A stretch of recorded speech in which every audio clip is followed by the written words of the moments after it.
All right. Hello, everyone, and thank you for tuning in to Otaku Talk. We have a great episode today. I'm super excited for chapter 304 of My Hero Academia. So without much further ado, let's get right into it. 頑張れそう頑張れ諦めないで口笛吹きさ歩き出そう You're going now So, this chapter has been a chapter I have been waiting for since the beginning of My Hero Academia. I just have always wanted to understand how One for All worked. Like the mechanics behind it, what was going on, all the secrets behind it, and we're finally starting to tap into that, and I could not be any more elated right now. I even wanted to know more the moment like he developed his first alternate quirk outside of One for All. And I had so many questions and I had so many things I needed clarification on. And with this chapter, so much was clarified, but I do still have some questions. Before I get into 304, I want to talk about 303 a bit because I didn't release a video last week. I apologize. I did record it, but for whatever reason, I did not edit and submit it. Basically, just to sum that up, basically all we had going on before was we had the flashbacks with the Todoroki family, and for some reason, it seems like Hawks, Best Jeanist, and Endeavor, and I guess maybe Shoto are going to go on some kind of capture mission to, capture Dabi, which I just really don't understand or see how that's going to happen anytime soon, simply because they are all beaten and battered, bro. Like Endeavor's still literally in the hospital, like completely bandaged up, like them wounds are fresh. Hawks don't have a feather to his name. Best Jeanist, I don't know, like I feel like he's the homie and like can probably like still do some stuff, but he's clearly not like at full form.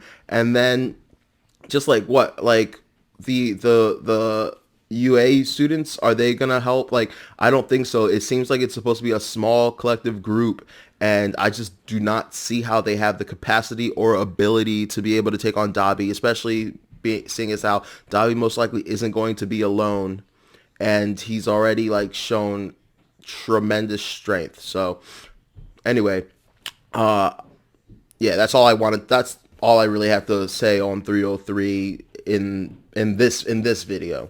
So moving on, I am excited. So we have Midoriya in, let's call it, All for One world. He's in his consciousness, parlaying with the rest of the holders of One for All. For some reason, we still don't get to see the rest of them.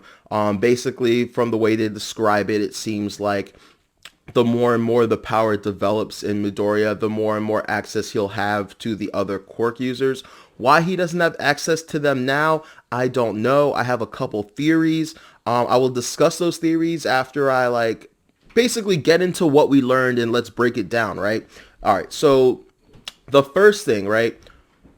We get introduced to the owner of the Danger Sense quirk, the Spidey Sense quirk, and basically he explains to Midoriya that he died of old age. He never sought out.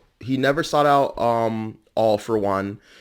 He Because of his quirk, he was able to see the sheer gap in their ability and decided it wasn't even worth it to try to fight him while he possessed One for All. He decided that it was in his best interest and in the interest of the world to help cultivate it. So that some people might see that as punkish, but I'm with it. So growing up, I played this game called Kingdom Hearts, and I didn't really play a lot of games, and I wasn't really a good gamer and whatnot. And there was this ability called Scan in that game, right? And basically what the Scan ability let you do is it lets you see the enemy's health bar. Me, being the dumbass I was at that age, didn't know that was a thing. Honestly, I'll be real with you, all of Kingdom Hearts 1, I spent the entirety of Kingdom Hearts 1 like only using the kingdom key and like a few other things because I didn't even know you could equip accessories, swords. So like I was playing on difficult mode on accident. Anyway, to get on with the story, it was really annoying fighting certain bosses without knowing their health.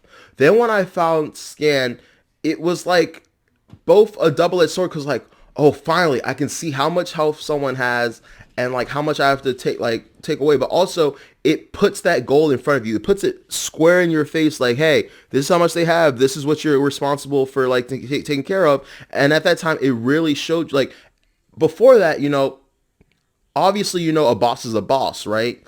But like when you actually have that important information, you just know how bad a boss is. And so I feel like that's the situation here where because his initial power was I can sense danger. It let it, and one for all heightens abilities. Basically, it said, hey, bruh, this dude, I can sense danger. This dude is the king of danger. We shouldn't mess with it. And, as the owner of that quirk, he's had to have used it for a long time. He decided to go, you know what? Bet, you're right.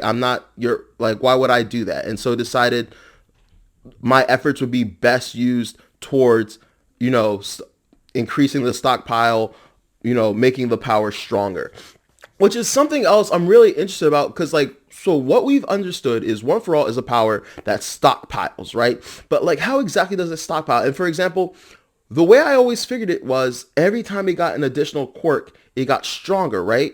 But that doesn't seem to be the case. What exactly is it stockpiling? Where is it getting this energy? How is it channeling this energy? Because, for example, if it's if quirks were the sole reason how One for All got stronger, what would the point of being it? Well, we know the point of giving it to a quirkless, but initially, before we knew this, what would the point of giving it to a quirkless person be? Because they're not adding anything to it, right? But no, that makes me think that there's something else to it. It may have to do with like, I'm a huge fan of One Piece, so it may have to do with, innate willpower, innate drive, like what makes you a hero. Maybe that something inside, there's something to it. I think there's something more to this power. Anyway, moving on so I don't get stuck on a tangent. He explains that he died at 40 despite not doing anything. And they want to know, and the reason why is because apparently the quirk kills its user. Or to be more accurate, it drains the life force of the user. And bro, I love hate when this happens in animes because like not like, certain risks are given. So for the longest time, I was always confused how exactly All Might's power worked, or exactly how all One for All worked, right? And for the longest time, I thought that, okay, there's a super strength quirk, and for whatever reason, that's All Might decided to use. We never really got a proper explanation. The best we got was it was best suited for him. And I always hated that because I was like, what does that mean? Does that mean he was jacked? Like, one question I've had continuously was, I mean, we have seen some flashbacks of him, but is he shriveled now because of his injury? Is he shriveled now because of his injury? Is he shriveled now because of One for All? Or is he shriveled now because that's how he was originally? Now, from what the flashbacks we've seen, it doesn't appear that way, but I always wondered, like, because I remember he said, like, I'm posturing. How, like, when he goes back into All Might form and he's strong or whatever, he said he's posturing. He's flexing, basically. And I'm like, I don't know. It just always, that part always confused me. And now it's shaping up that, like, that might be explained. But anyway, moving on, we find out the biggest, like, point of this chapter, the biggest plot twist in the series, and that's Midoriya might straight up be the last person able to hold One for All. And talk about stakes. That's the biggest stake of them all. The greatest power in existence. The greatest power in existence. And he might be the last wielder of it. And it's not like he can go out and find another quirkless person. Because like they were saying, in this society, quirkless people are all but rare. Also, something really, so I have two questions, and then I want to go into something really interesting. So the first question is what we were told is you assume one for all is a chalice, right? Basically, it fills the chalice or the power holder with power. Now, if you're someone who's quirkless, your cup is empty, right? So you have a lot more volume to take in. You have a lot more capacity to be filled. Now, if you already have a quirk, here's where things get tricky. Your chalice is already halfway full, partially full. And so then you get this quirk on top of it and your cup runneth over. Now, one thing that they didn't do a good job, in my opinion, of this chapter is explaining is what's being overfilled one for all itself or each individual quirk. Because we know Yagi had the power the longest out of any of the other predecessors, and that's for a total of about 18 years, they said, right? And it looked like he could have kept going had it not been for the fight with All Might. Sorry, not All Might. What's it called? All for One. And so my thing is, was All Might able to last that long simply because he didn't use any of the quirks? I've always wondered, why did he not use any of the quirks? Was the strength quirk just strong enough to like hold him down? He never had to use it, because honestly, even just using the strength portion, and by the way, I'm saying strength instead of stockpiling because I'm using the idea that like it was a strength enhancing quirk as my basis. But now I know that like, well, we'll get into that. But anyway, you see how Endeavor is now the number one, and he has leaps and bounds nowhere close to All Might. It's actually, I talked about this, I think, in my other video, or maybe the one I didn't release, but it's actually quite sad and a little bit pathetic how vastly, like, gapped the differences between All Might and the rest of the highest ranking heroes. Now, once again, One for All is one of the greatest powers. I think it's one of the 7 greatest wonders in the world, which I wonder if was a throwaway line or something that the mangaka is going to come back to, because he doesn't really ever touch on it again about the like powers. I'm assuming All for One is another one of those. I would really love to see some other ones. Maybe Eren-chan's is going to be another one of those. But yeah, so he never really elaborated on whether the if it was a strength quirk or if it's a direct result of the stockpile. As of right now, I'm going with it's a direct benefit or a consequence of the stockpile. The stockpile, like the way One for All works, is it just makes things better. It just makes better. It's like the salt on a steak, or like it's like the seasoning on any food. It just enhances it, right? But just like tremendously. Which once again, I want to understand how it does that. Like when I believe he's the 4th user, correct? When the 4th user was using it, they show us a clip of him like splitting a rock. So just basically, there's just repeatedly using your abilities, enhance them, increase them. There's just so much to like work with and understand here.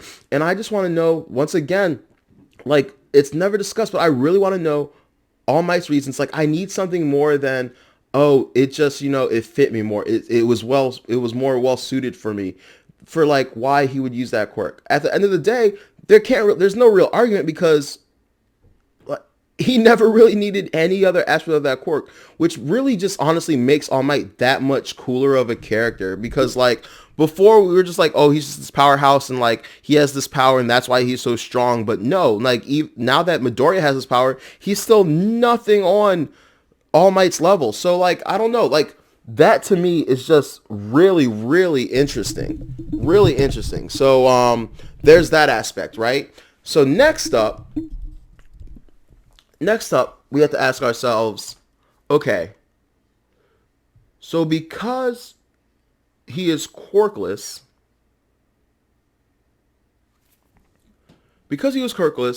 now what is triggering this? What is triggering this evolution in Midoriya? Because like I remember when like he was first able to hear the voice of the predecessors, Yagi All Might was super shocked, super surprised, right? He was like, it's really soon, and like now powers are randomly emerging one after another. It's very obvious. It's very clear that there's going to be other powers manifesting. It's going to be very clear that we're going to meet the other predecessors.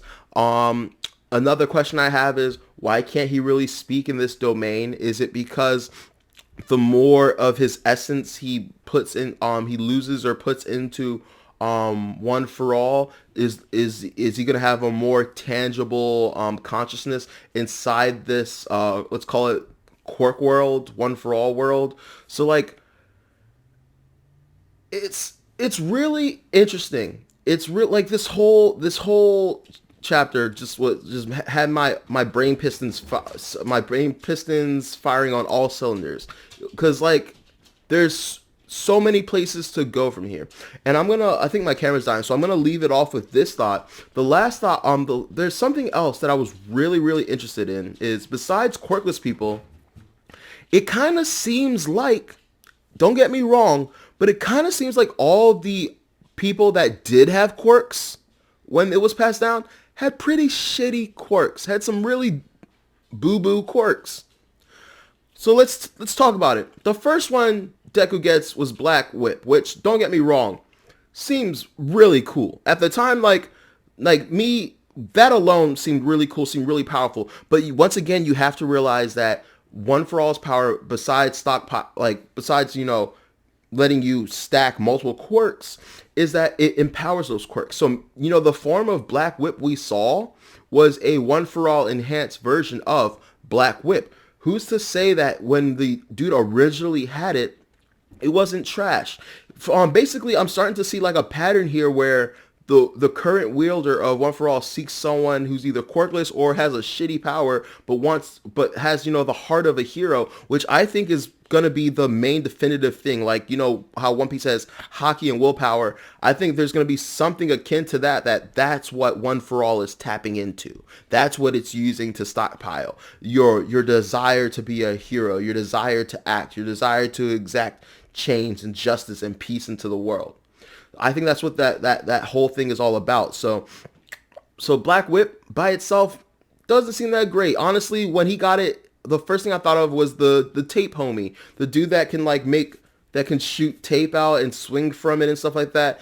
I saw like that. Then we have Float. Notice it's Float, not Fly or anything like that. So that makes me really think that like that power sucked too. I think without One for All, I think with One for All, he's gonna be able to fly super fast, fly around, blah blah blah blah blah. But I think before she got that, before Nana got that, I think her power is simply just levitation, where like the term float in itself, like I really do think it would have had a cooler name, flight or like levitation or something like that.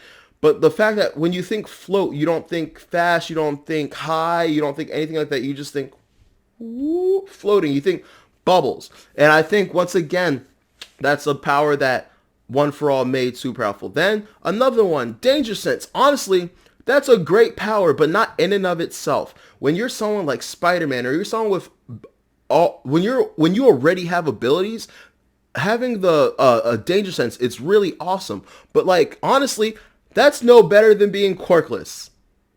I'm sorry, but that's true. Like honestly, the difference between the only difference between me as someone who's quirkless and another dude whose only power is Danger Sense is you just know a little bit more just how fucked you are.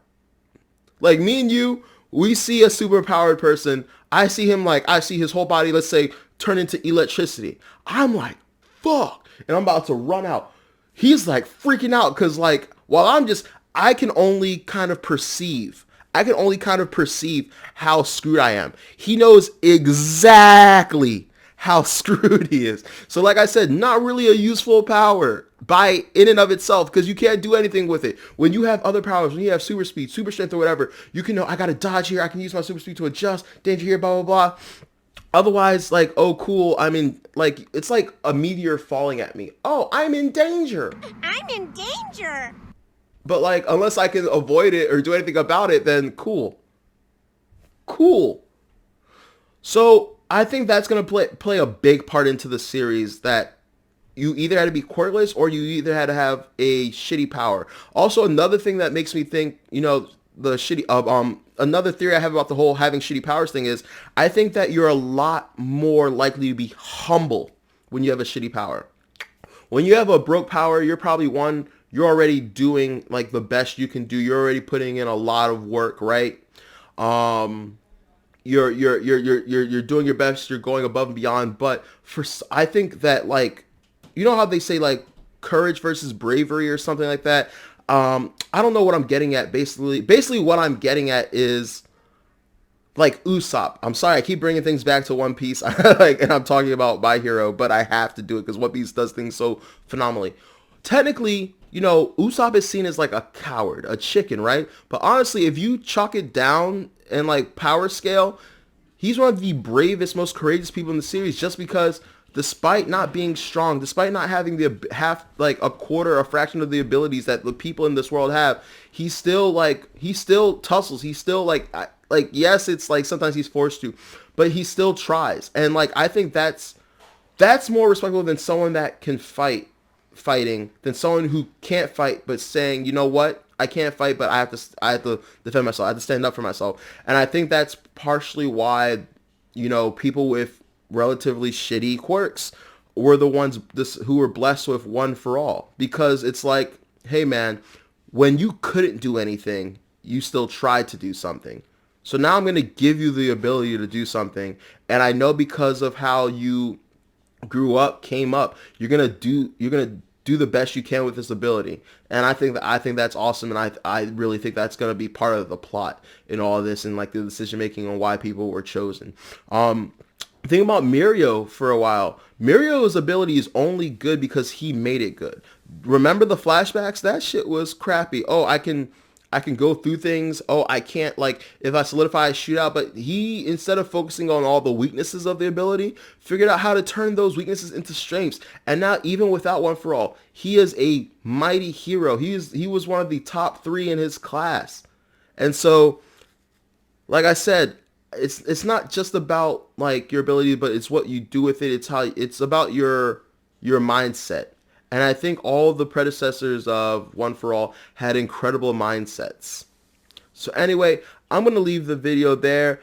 Please tell me what you thought. Super awesome chapter, super exciting. I can't wait for the other the other predecessors of One for All. I can't wait to learn more about Midoriya's fate. Like, I really love that there's stakes now. Before there really wasn't stakes, and like, you know, we'll just keep passing it down if something doesn't happen, yada yada. But like, so now what they're basically setting this up for is for the grand finale where, all right, Deku, this is all on you. We can't pass this power down no more. We can't stockpile no more. It's now or never, do or die. If you can't do it, then All for One takes over, and that's that. And that, you know, this is our last hold, generation after generation after generation of just, you know, passing the torch. You're the last in the relay. Bring it home. Anyway, thank you guys for tuning in. I really appreciate it. Please like, share, and subscribe. It would mean the absolute world to me. Please comment. Please comment on what you thought about the chapter. Comment what you thought about my review of the chapter. Just comment whatever. I really want to see you guys talking here. I really want to talk to you guys and interact and all that stuff. Anyway, take care. Have a great day. Thank you for tuning into A Talk and Talk.